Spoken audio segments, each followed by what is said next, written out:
My best friend when I was 10 passed away. I was suicidal from the age of probably like 10 to 18. I overdosed and I cut my wrist to bleed out. What was like the moment that snapped you out of it? If I die, I've had no purpose, but if I survive, I've got a purpose. As a man, you don't really know how to speak up. What's been your biggest week of earnings? Month I've made 100K. That was, fuck, that money left like in a second. And then when I made 100 a month, I was like, holy shit, I'm rich. And then the money just left my pocket like there was no tomorrow. How did that fucking start? I've worked for people like Shaquille O'Neal, Hasbulla, and Tate. I filmed for a guy named Belmar. He basically flew me around Europe, and when I say that dude changed my life, man, he definitely fucking opened up my third eye for sure. How? It was like 6 months or 8 months after I tried committing suicide. And then you go meet with a millionaire every single day. You're eating fancy food, going in luxury cars, traveling without stressing about what it cost. Just question yourself. And I think the biggest thing he taught me was... Caleb, you seem like a very introspective dude for a 20-year-old. In order for people to understand you, what do you feel people need to, I guess, know about you in regards to like who you are as a person today? I think me as a person is, I like to be authentic. I like to just be the guy in the room where you can just feel open to. You know when you sort of tell people have like that sort of aura about them where it's like hard to talk to them? I want to be someone where I can walk in a room and straight away you can have a smile on your face. You feel super comfortable and stuff like that. What about your background? Like for the person you are today, like what do people need to know about Caleb? Keep it short, bro.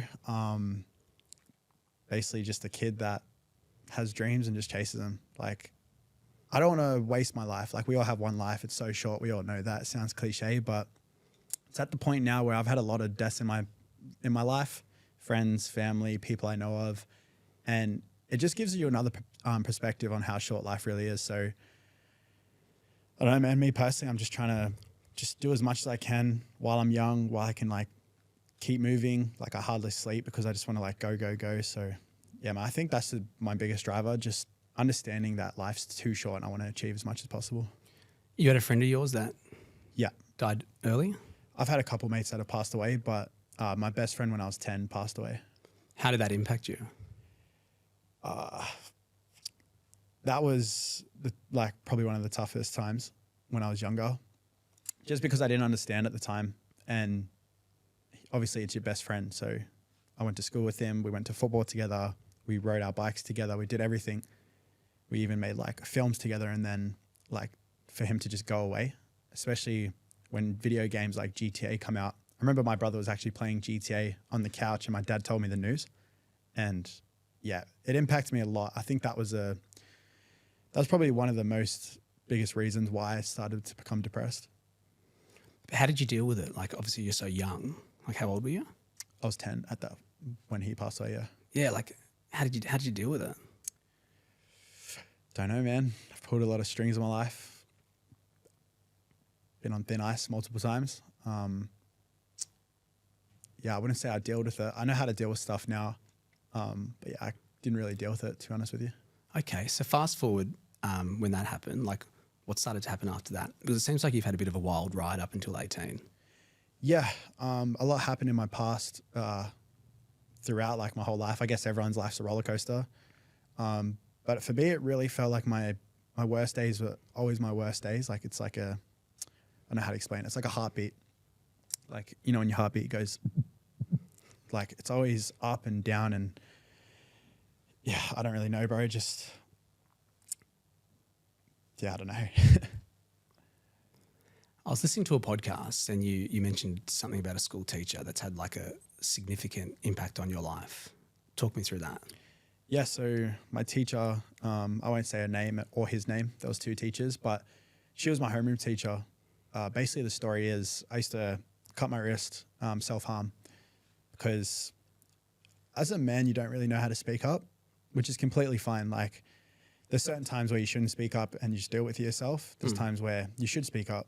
And at the point where I should have spoke up. I just didn't know how. Like, it's just not normal, especially from a Greek background. Like, it's just like the tough mentality, which is 100% fine. It's just, I wish I knew how to speak up, but the only way for me to get attention was cutting my wrist. She ended up seeing it, and then basically from that day, bro, like she just helped me out throughout high school. And after high school was tough for me because I didn't really have anyone to talk to. So I felt very lonely, especially going into like entrepreneurship and stuff like that. What's your relationship like with your parents? So I've just got my dad. I love my dad. Like he couldn't have raised me any better. Like he's taught me manners, respect, just everything from just being a man. Yeah, you seem like a wise dude, man, for like your age. Like you've gone through, it seems like, a lot. I mean, you're also suicidal, right? Yeah, at 18. So I was suicidal from the age of probably like 10 to 18. There was multiple times, like probably won't say it on camera, what I tried to do. But it was a lot of random shit. I used to, do you know the video game Dumb Ways to Die? No. So there's a video game back in the day, it was called Dumb Ways to Die. It was a cartoon, but it literally showed you all the dumb ways to die. Okay. So I thought, fuck, I should try all these dumb ways to die, which was crazy. So what was like the moment that snapped you out of it? Like from wanting to kill yourself to like wanting to live? So my turning point, I actually did try to kill myself. So I overdosed and I cut my wrist to bleed out. And I actually filmed this. If you watch my documentary, you'll see that I basically said, if I die, I've had no purpose, but if I survive, I've got a purpose. And basically, once I took the pills, I knew I fucked up. So my friend didn't live too far. Like, she lived pretty close. I just messaged her saying, like, my car's unlocked. Like, come pick me up, take me to the hospital, like, ASAP. I just can't remember that whole night. But I remember sitting in the hospital bed. I had the psychologist next to me with me the whole time, obviously, so I don't do anything else. Yeah. They offered me if I would like to go to a psych ward or whatever it's called, like the mental health institution, because I was 18. And yeah, I got diagnosed with schizophrenia, PTSD, anxiety, depression. I don't let that define me at all. A lot of people say like, oh, I'm depressed, I can't do anything. It's like, no, you can have depression, but you can also use your depression effectively. It's all perspective. Like a lot of people have the victim mentality, I believe now. And I was one of those people. It's completely fine. You just need to figure out how to get out of that mentality. It's hard. Like I've got a t-shirt that says don't play victim because I've got to catch myself as well about, not being a victim. And there's so many fucking victims around us. Hey. Yeah. We all do it. And it's like, it's hard because I feel like when I become a victim, I blame other people. I complain. I just don't take responsibility for myself.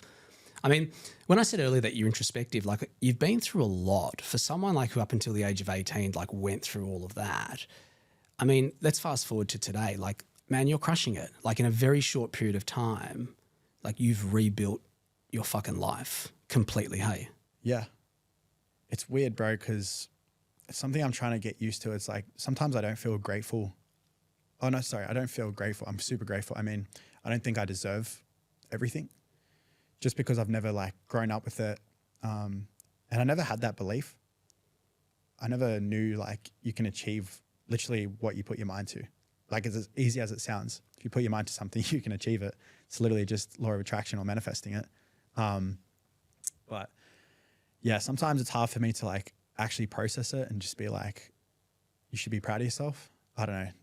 I don't know if it's just because I'm young or like whatever, but yeah, I'm trying to just figure out ways to be more proud of myself, I guess. Yeah, I heard as well that you talked about being proud versus happy. Yeah. And that's some advice that you give people who reach out to you who are suffering from mental health, right? 100%. Like the best ways if you're suffering from mental health, well, I believe, I'm not as like professional or anything, but the best things to do is firstly help someone else. Like there's no better feeling in life when you do a good deed. Like if there's an old lady crossing the street, help her out. Someone drops their money on the ground, pick it up, give it to them. Like it's one of the best feelings in life. So whenever you're sad, help someone else. And my second thing is search for pride, not happiness. Because if you make yourself proud, if you make your family proud, if you make anyone else proud, then it's more fulfilling than happiness or sadness, because emotions are emotions. Like you got to go through happiness, you got to go through sadness, you got to go through pain, like anger, whatever. So if you search for pride, if you get your task done, you feel accomplished. So what's interesting about you, right? Like I'm in the education space, like career. So my company, we help people like who are basically looking to change careers. And I would say like 90% of people who are like over the age of 35 hate their fucking job. Like have not worked out their higher calling. Like they're not working on purpose. They want to shift. And I look at you, you went through all that, all those challenges, which, you know, you could look at as opportunities as well, up until you're 18. And then you just landed into something from what we'll talk about, obviously a few different ventures, but like you are operating like at your best, right? Like you've really found your passion, your purpose, right? Yeah, 100%. How did that fucking start? Like how did you go from where you were to then finding what you wanted to do? Well, I sort of always knew filmmaking was like a love of mine. Like I've been filming since I was like 7 years old. So I remember just having, well, I made the noose for cliff jumping. And basically me and my mates made $1,000 each from like cliff jumping and climb a blowhole. Sick. And when we made that, like being 16 at the time, I was like, holy shit, $1,000 for filming like just videos of the boys having fun. Like, damn, I could just keep doing this. And I was playing rugby league at the time. So I was just bouncing between rugby league and just filmmaking. And then, yeah, I just genuinely just love it, bro. Like there's no better feeling than making someone else smile from something you've created. And everyone's got a story. And there's no better feeling than making that story become a movie. Have you always been like a super creative dude? Yeah, 100%. I feel like a lot of creatives go through a lot of pain. Like singers, for example, most of their best songs are heartbreak songs. That's true. That's a good observation. So most people, right, go into a 9 to 5, I find. Like the schooling system like doesn't tell us to become entrepreneurs, doesn't teach us how to start clothing labels, you know, how to start doing cool shit. And it feels, I mean, correct me if I'm wrong, but like you've bypassed that. Like you've just went straight into like building businesses. Yeah, well, in high school, my grades were so bad. Like I think the highest ever mark I got was a C. It's funny, I'm English and I got an E in English. How does that work? Failed my own freaking language. But yeah, for me personally, I never listened in school. And it sounds arrogant, but I don't like being told what to do in certain situations. I like listening to people. I love being a sponge, but getting told what to do in like a aggressive way, I don't like. Just because I grew up like with my mom, my stepdad, and I just didn't like the thought of like ever being told what to do. And high school, I was just always watching travel videos. There's a guy named Jay Alvarez. Okay. And I know him, yeah. Yeah. And his travel videos, hot girls, beaches, I was like, that's the life I want to live. So I just focused on that. Like I just kept watching YouTube in class. And then, dude, over time, like I didn't really know about manifestation and stuff, but over time you start to realize like if you're obsessed with something and you just keep on thinking about it, it just starts to come naturally. So you've had a wild ride. Like, I mean, let's talk about today because, I mean, you did some work with Andrew Tate, right? yeah. Like, how did that fucking opportunity, like talk about manifestation, like were you wanting that to happen? Well, it was weird. I didn't know Andrew Tate at the time. And my mate recently showed him before I like 2 days before I actually met Tate, my mate showed me him. I was like, oh, fuck, he's like funny as like says some like relatable shit. But I filmed for a guy named Belmar. So he's popping off on social media at the moment. I basically filmed for him for 2-3 months. He basically flew me around Europe. And when I say that dude changed my life, man, like he definitely fucking opened up my third eye for sure. How? Just everything he said. Like, obviously it was like 6 months or 8 months after I tried committing suicide. And then you go meet with a millionaire every single day. You're eating fancy food, going in luxury cars, traveling without stressing about what it cost. And I think the biggest thing he taught me was questions. Just question yourself. Why do you do this? Why do you wake up in the morning? Why do you want money? Why do you want to post on social media? Why? He said, the biggest thing to ask yourself is why. Every time you do something, why do you want to do it? And then how are you going to do it? And then when you say how are you going to do it, say it in a way where it's like, I am going to, instead of this is my goal. It's just the way you say things, the way you think of it, to say it out loud, it just makes a massive difference for sure. So he's had big impact on your life. Yeah, he definitely he just showed me what life is possible. So you're traveling the world, hey? Yeah. Doing cool shit. Like, what's your life look like? Like, give me a bit of a snapshot. It's pretty full on, bro, to be honest. I just got back from Thailand a couple of weeks ago and fell off a bike. Shit. But yeah, it's just full on. I'm doing like filmmaking, obviously. I've created my own university, which is basically like a mentorship, clothing brand, podcast. So I just want to, I don't know, if you do what you love, it doesn't feel like work. I say this all the time, like people, I get judged for like not going out. I don't drink. I've never done drugs. And people just like, especially my mates I grew up with, they're always like, oh bro, like fuck, you're too good for us now, all that, which is like, you're going to expect it. But if you do what you love, then you don't need to escape reality, because your reality is fucking like the best life ever. I love that. Like there's a guy called Naval Ravikant. He's like a tech entrepreneur, very big in the Silicon Valley scene. And he says, you know, what feels like play to you looks like work to others. And it seems like with what you're doing, all these ventures, like it's just play for you, hey? Yeah, bro, it's fun. Like, and it's not hard. It's really not. If you just put your mind to something, then it's like like you're doing a podcast right now. You could be sitting at home doing other shit, but start building, like start creating things. Like there's nothing more enjoyable than just letting your mind just be free. Yeah. I mean, there's not many 20-year-olds, right? Like that are just super dialed in like you, like working at their higher calling. Like there's 20-year-olds working and trying to figure shit out. But it seems like you've really landed in some ventures, right? Like this university, like talk me through how that works. Yeah, so my university, basically I just honestly copied what Luke Belmar did and Andrew Tate did. So basically all you need is a skill and a good mindset.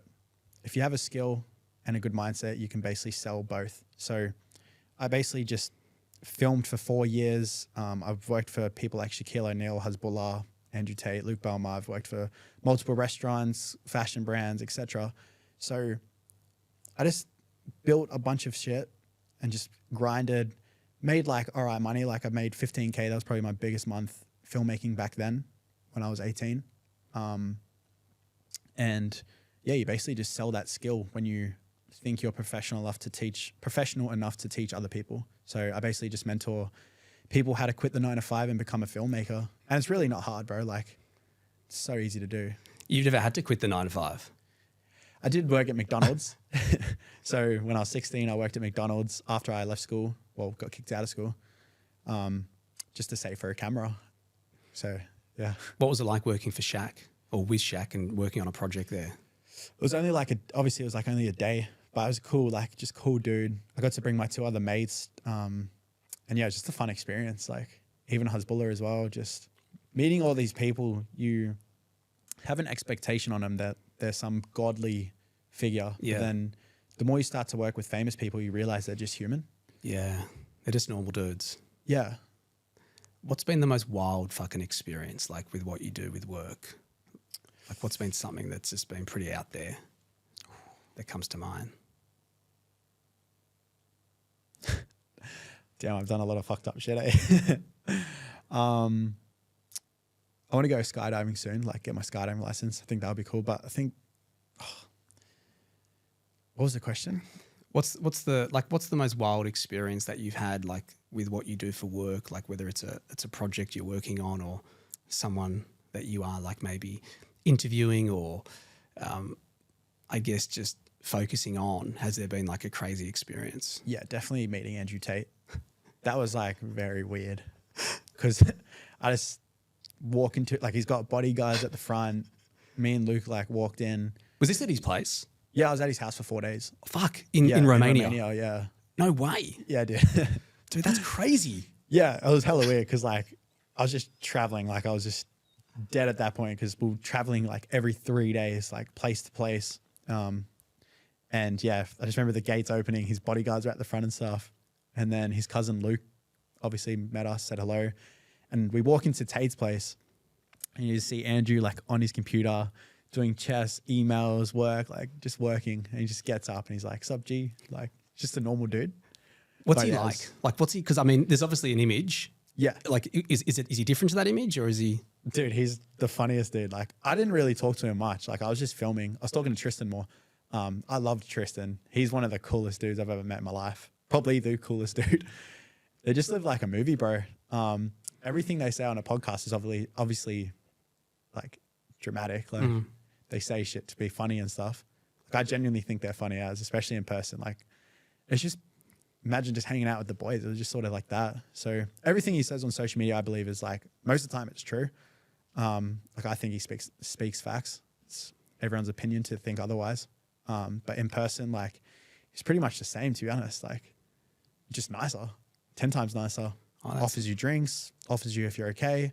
Like we're in the club, and like I was stressing, like I was sweating my ass off trying to film everything, and then he just comes up to me. He's like, "Yo, you all good, G?" I'm like, "Yeah, man, I'm good." I was like, "Bro, I fucking love you, man."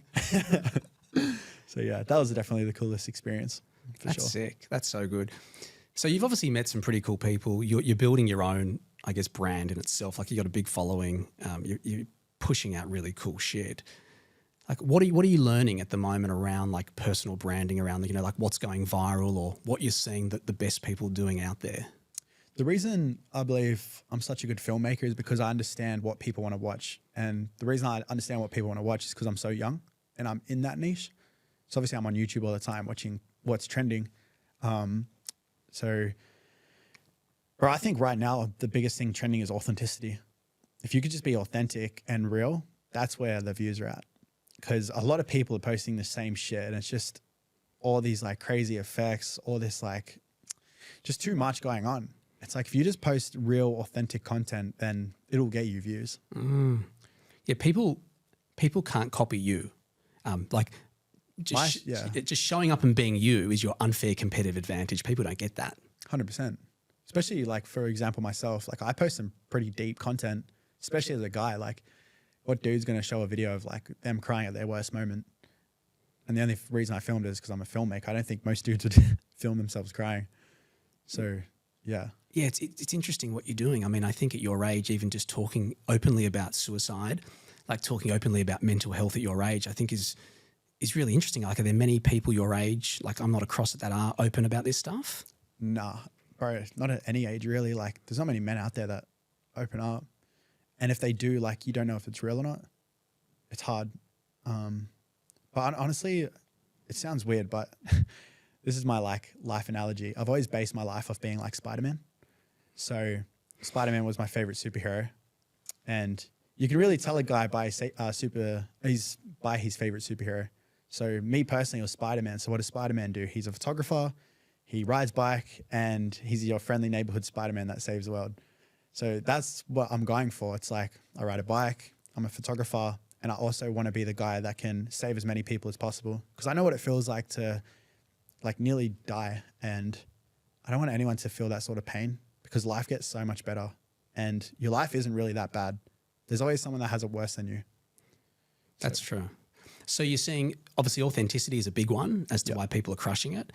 And what else are you seeing out there just around, shooting content, like just branding, what people are doing? What else? It's just niche. Like for example, like, you know what a GP is obviously, like yes. the GP doctor and a specialist. What's the difference between them? Not too sure. A GP is generalized and a specialist is specialist. Yes. He specializes in that one thing. So who makes more money, the GP or specialist? Specialist. Exactly. So it's the same with Instagram. If you specialize in doing one thing, then people know you for that thing. Mm. So for example, Justin Bieber, he may play basketball, but everyone knows him as a singer. So his niche is singing. Your niche could be education. So people know you as an educator. Me, I'm a filmmaker. People know me as a filmmaker. Mm. But then if you want to create other things, you just make a different account for it. So if you're very niched, that's the easiest way to blow up. You can post 40 days straight, even 30 days straight, have a niche, and it's literally looks like the same content over and over, but it's slightly different, and you'll get 10K followers in 30 days for sure. Wow. And what about Hormozy, like his style? Like he talks a bit of, relationship, he's talking about business, he'll talk about fitness. Like he seems like he's got a few like categories that he throws content in. But it's still at the end of the day, like he's very niched as like I would say mentor. Yes, that's true. Like, entrepreneur. Just straight educator. Interesting what you said earlier about like you being younger and looking at YouTube a lot. And that's why I wanted to chat with you, because what's interesting is like a lot of people tend to interview like older people, maybe because they're more wise. That's the perception. But I think especially like with content and what you're doing, like the younger generation, like they're fucking all over it. Like you are like really deep in what's going on. You're seeing the trends, you're part of the trend. And I think it's really interesting. Like, are you on socials a lot, just like scanning, observing, and just kind of assessing everything? Yes and no. Like, yes, for my clothing brand, like for my clothing, I need to see what brands are creating that just pops off, because my brand's obviously not as good as my filmmaking. It's something I'm still learning. So when it comes to stuff that I'm not very educated on, then I got to go through social media. That's the best way to learn, bro. It's like in your face. You can just go on search bar, search up like trending clothing, and it'll just come up on TikTok or whatever. So yeah, I'm always scanning through Instagram, even other filmmakers. It's always cool to get inspiration from others. But as long as it's in your own style, then that's all that matters. Because nothing's original, but you can try your best to make it feel like it's yours, you know? Do you get overwhelmed? Like, you got the university, filmmaker, photographer, clothing brand. I'm sure you got other ideas that are popping. Well, now I'm like trying to fight at the moment too. Yeah, let's talk about that. But I mean, you got a lot going on. Yeah. Like, do you get overwhelmed at all, or? I wouldn't say overwhelmed. Like, it's like everyone, bro. Like, if you work a 9 to 5, you're gonna be overwhelmed. If you do whatever, like, you're gonna be overwhelmed. But I listened to a guy named Brian Tracy, and a couple of things he's taught me is, the first one is, there's nothing more infuriating watching someone or seeing someone dumber than you, richer than you. So I always think of that, like, fuck, it's so true. Like, I know so many people. Like, I've got mates in Miami, for example, like 17 years old, making freaking 100 to 200K months, doing YouTube like content. I'm like, what the fuck? Like, the kid's not even smart and he's just making bank. So that's one. And then the second one is, like, if you can schedule out your time, if you can schedule out your time. So most successful people schedule out their time in minutes. A lot of people do it in hours. A lot of people do it in days. So the 9 to 5 people sort of do days where they base off days. So Monday to Friday, they don't want to do fuck all because they're always working. So they do it by days. So Saturday and Sunday, I'm free. For entrepreneurs, if they're like a small business or whatever, most of them just do things by hours. But if you want to be like successful, everything has to be in minutes. So podcast, we do 40 minutes, boom. Get home, that's another 30 minutes, like very scheduled time. So yeah, it's just time really. I love that. Like, managing time. Managing time, yeah. Which I'm getting better at. Ongoing practice. Yeah. I'm still trying to work it out. Well, it's like things you can't control. As long as you can focus on what you control. Like today, I thought I planned out my day perfectly, where it was training. I did 2 sessions this morning and I was like, sweet, I can come straight here. It's going to work perfectly, because the night before I checked the time of how long it takes. Ended up being freaking from 40 minutes to an hour. So it was an extra 20 minutes. So it's like, you can't focus on what you can't control, just focus on what you can control. I love that. Let's talk about MMA. So you're preparing for a fight. Yeah, I was going to fight in Thailand recently, but obviously fell off the bike. So hopefully I can get a fight around June. So I've just been doing Muay Thai and Jiu-Jitsu at the moment, but I've been loving it. I always used to fight in high school, so it feels good to, like, I don't know, I'm very chill now, so it'd be nice to just like see red and be allowed to do it. What's your training schedule like with your jiu-jitsu and your Muay Thai? Right now, daily, I'm training 2 to 3 sessions, and I'm on the carnivore diet as well. Yeah, it's just Muay Thai from 5 to 6, and then straight after that, 30-minute drive to another gym, and then I do jiu-jitsu, hitting bags, etc., sparring.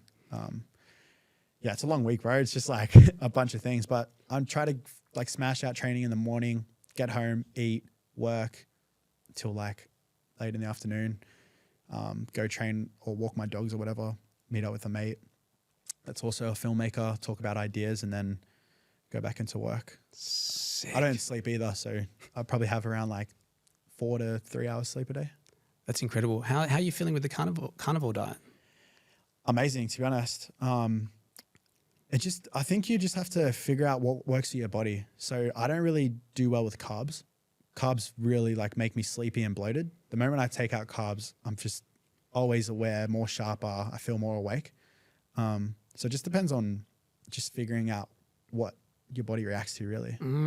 It's pretty wild. I'm just thinking, like, when I was 20, like thinking about going on a carnivore diet, I wasn't even aware of that. Hey, like I was partying at your age pretty hard. Like you're saying, you don't do drugs. Like, yeah, it's impressive. Like just your level of focus and just what you want to do. Like it's scary to think where you're going to be at 30, dude. Fuck, who knows, man? See, I've got this weird theory that I'll freaking pass away at 30, eh? Really? Yeah. You think about that? It sounds weird, but I always feel like when people die, they have more of an impact. So you saw my story this morning of XXXTentacion, for example. Yes. He left 10 times more of an impact just because he passed away, which is like, his social media went from like 7 mil to 17 mil in a night just because he passed. So that's why I want to keep living my life now, prove that you can achieve what you want, everything. Like I want a fulfilling life, make sure I can pay my dad back with everything just to prove him right. And then fuck, who knows, man? Who knows if I'll die at 30, but if I do die at 30, then I'm going to go out a cool way for sure. He must be proud of you, your dad. Yes and no. I'm lazy around the house. That's the only thing. So I live with my dad still. So like, But with what you're building, like the life that you've built post like 18 years old, like he must be super proud. yeah, he is. There's times obviously as a parent where he's going to be like, oh, you need to get a full-time job. Because there has been times where I've been broke. Like last year, for example, like I spent all my money and like I was minus like $10,000 or something like that. And he was like, oh, you need to get a full-time job. I'm like, Dad, once you know how to make money, like it's fine. Like I always say to people when I buy things, it's like, oh, it's pocket money. Like it's just whatever. If you can believe you can make money and you're confident enough to like make it, then you'll be sweet. What's been your biggest week of earnings in your career? Week? Oh, fuck, I don't even know. Week. What about month? Month I've made 100K. That was last year in January. That's awesome. Yeah, that was, fuck, that money left like in a second. 100K is not that much when you think of it. It's like, I didn't even make 100K a year before that. I'd made 50K a year. And then when I made 100 a month, I was like, holy shit, I'm rich. And then the money just left my pocket like there was no tomorrow. You might need like another mentor like Luke for money management. Yeah, honestly, I just wish I had a girlfriend, eh? It'd be nice to have a girlfriend just to like, yeah, just like keep me more humbled. And I'm not like a flex or anything, but I feel like if I had someone just to help me manage what I spend, like for example, like my gym, all the gyms I'm paying for and the PT sessions is like $1,200 a month. Wow. Just for gyms. Just for gyms. And then weekly rent's $450. So just my living expenses add up. And I'm a big kid as well. Like my food's like $200 a week. So It all stacks. it stacks up. Yeah. Have you had a girlfriend before? Yeah, I have when I was younger though. Doesn't really count. Well, mate, I'm sure it's going to work out at some stage. It'll just flow and naturally it'll just evolve into something. Yeah. Well, right now, I read this quote and it was, if you put yourself in a girl's perspective, are you the man you would date? And I thought, wow, that's so true. Like I wasn't the man. Like I got a bit chubby. Like I wasn't happy with how I was spending my money, the way I spoke. So right now I've just been focusing on like educating myself every single day. Like before I go to bed, I either read or just listen to like Brian Tracy, for example, or even XXXTentacion, and just understand how people speak, understand how to just be a man really. Because there's a lot of like, there's not really men out there today. It's scary. Like, well, that's why I said earlier, like it's impressive at your age that you're talking out about it. Like I just wouldn't expect someone at your age who's so vocal about mental health, and you're creating impact because you're having these people reach out to you, like on socials, asking for help. Like, are these people your age? Are they older? Like, oh, dude, my DMs are pretty fucked. Last year, it mentally actually affected me a lot. I got this one message from this dude. Oh, dude, fuck, it still gets me, eh? He was like 40 or 45 or something like that, which is your age. And he's just like, oh man, like I've lost my wife, lost my kids. Send me a photo of like his kids and wife. And he's just like, I just want to kill myself. Like just, oh dude, it brought me back to my place, how I felt. And I was just doing my best to make sure like he didn't like do anything, obviously. How do you deal with that though? Like when you get that message, like are you on the phone with that person? Like what's going on? Oh, it depends. Like sometimes I try to call or just message. Because what's 10 minutes of me messaging someone? Like at the end of the day, followers is just a number. I rather like help as many people as I can. Even if I don't even get like notice for it. Like I genuinely just want to help people because I know what it feels like to be in that sort of situation. The hardest thing is if I don't reply back to someone, I don't want to think that it is my fault, but in my head, I'll believe it's my fault. I went through a stage like about a month ago where I went through like a fucking mental spiral. Like I did a parasite cleanse for about 5 weeks, like crazy diet, like just crazy detox, right? Like getting rid of parasites, right? Coffee enemas every day, like just really cleansing. Thought I was killing it, like got through the cleanse, like stopped all the medication, taking these hardcore tablets. And then, man, just went through like this fucking mental spiral for about 3 weeks. Like knew I was stuck in it, couldn't get out of it. And it was the first time I got like a taste of what it feels like to be really low for a period of time. And it opened up a lot of humility for me. Like I realized like I meant fuck all on this planet. Like, you know, I was nothing. And like, it was really quite liberating to kind of, to feel like that, just to understand that like I'm nothing. And I guess what it made me start to understand is to empathize more. Not that I didn't before, but when people are going through tough times, who are depressed or who are low, like I couldn't really empathize with them before, but now I'm just like, I get it. And it's hardcore. It's hardcore. Just remember, bro, like you are not nothing. We all have our purpose and we serve. Like a creation gives us life. All we have to do is get back to creation. Like I understand, like we live on a rock. Nothing actually really matters. Like really doesn't.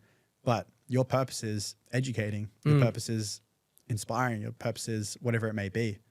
So yeah, it does get tough, like thinking that way, especially as men, bro. Like we have so much pressure we put on ourselves because our only thought is like success, really. Like we just want to succeed.